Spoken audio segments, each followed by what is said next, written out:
और प्रधानमंत्री नरेंद्र मोदी ब्रिक्स की अध्यक्षता कर रहे हैं। प्रधानमंत्री नरेंद्र मोदी आज ब्रिक्स यानी जिसमें ब्राजील, रूस, इंडिया, चाइना, साउथ अफ्रीका ये तमाम देश हैं, इस गुट की मेजबानी कर रहे हैं। ये जो समिट है ब्रिक्स का वो वर्चुअल तौर पे हो रहा है और इसमें इन तमाम देशों के राष्ट्राध्यक्ष शामिल हैं, यानी कि शी जिनपिंग से लेकर पुतिन तक।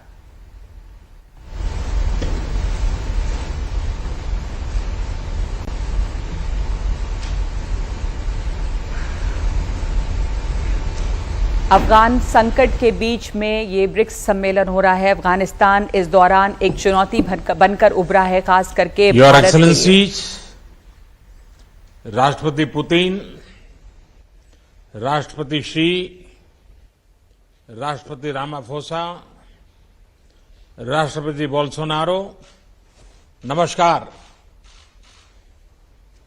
ब्रिक्स शिखर वार्ता में आप सभी का बहुत स्वागत है।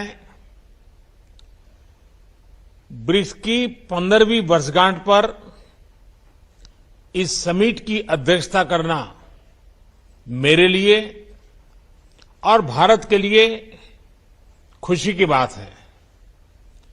आज की इस बैठक के लिए हमारे पास विस्तृत एजेंडा है। बैठक का एजेंडा आप सभी के पास भी है। यदि आप सभी की सहमति हो तो हम इस एजेंडा को अपना सकते हैं।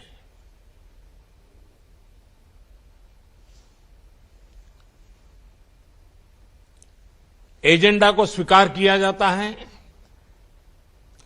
एक्सेलेंसीज, एजेंडा के पारित होने के बाद हम सभी संक्षिप्त में अपने ओपनिंग रिमार्क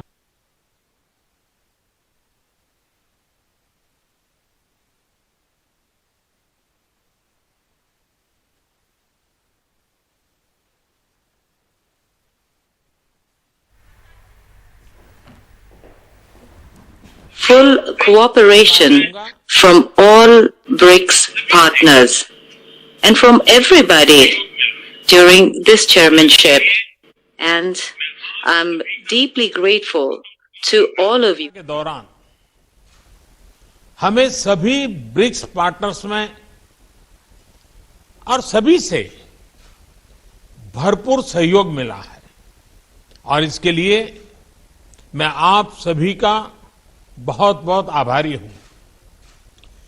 पिछले 1.5 दशक में ब्रिक्स ने कई उपलब्धियां हासिल की हैं। आज हम विश्व की उभरती अर्थव्यवस्थाओं के लिए एक प्रभावकारी आवाज है। विकासशील देशों की प्राथमिकताओं पर ध्यान केंद्रित करने के लिए भी यह मंच उपयोगी हो रहा है। ब्रिक्स ने new development bank, contingency reserve arrangement और एनर्जी रिसर्च कोऑपरेशन प्लेटफॉर्म जैसी मजबूत संस्थाओं का सृजन किया है। निसंदेह गर्व करने के लिए हमारे पास बहुत कुछ है, मगर यह भी महत्वपूर्ण है कि हम आत्मसंतुष्ट न हो और हमें यह सुनिश्चित करना है कि ब्रिक्स अगले 15 वर्षों में और परिणामदायी हो। भारत ने अपनी अध्यक्षता के लिए जो थीम चुना है वह यही प्राथमिकता दर्शाता है। BRICS at 15, intra BRICS cooperation for continuity, consolidation and consensus. ये 4 C एक प्रकार से हमारी ब्रिक्स भागीदारी के मूल सिद्धांत है।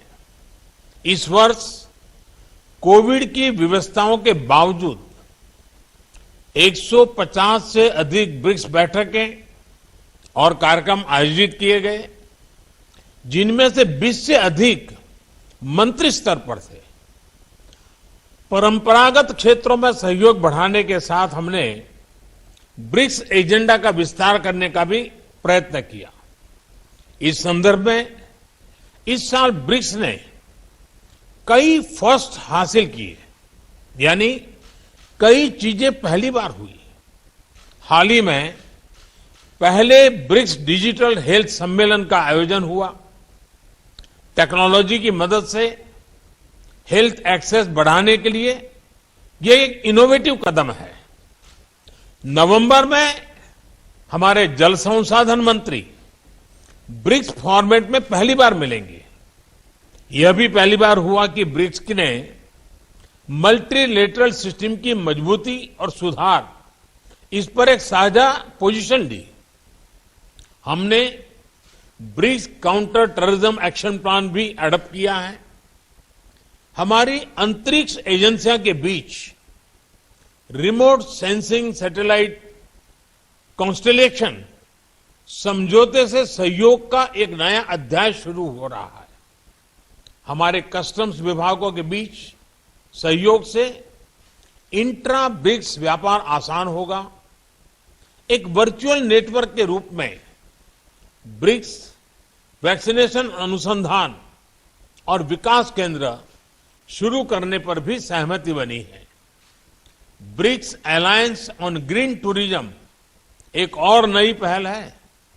एक्सेलेंसीज, इन सभी नए इनिशिएटिव्स ने न सिर्फ हमारे नागरिकों को लाभ मिलेगा, हमारा ब्रिक्स संगठन भी आने वाले समय में प्रासंगिक रहेगा।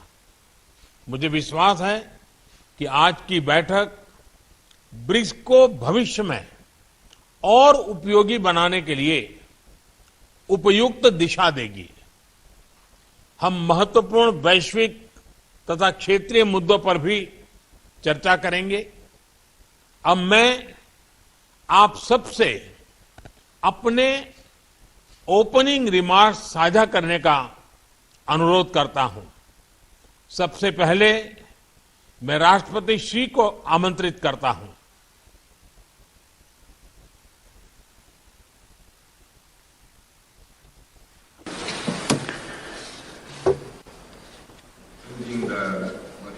Your Excellency Prime Minister Modi, Your Excellency President Ramaphosa,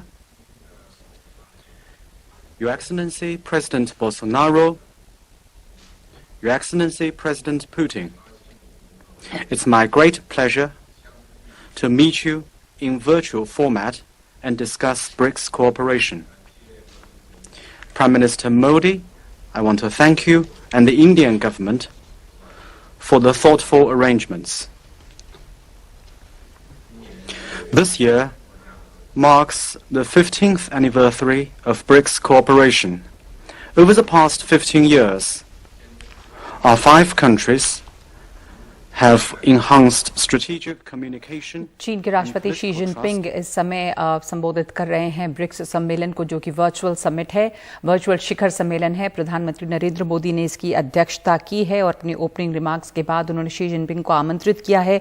ये जो ब्रिक्स सम्मेलन हो रहा है, ये अफगानिस्तान संकट के दौरान हो रहा है, जब अफगानिस्तान भारत के लिए एक बड़ी चुनौती बनकर उभरा है। तो ये देखना अहम होगा कि अफगानिस्तान के मुद्दे पर इसमें क्या बातें होती हैं। समय में एक ब्रेक ले रहे हैं।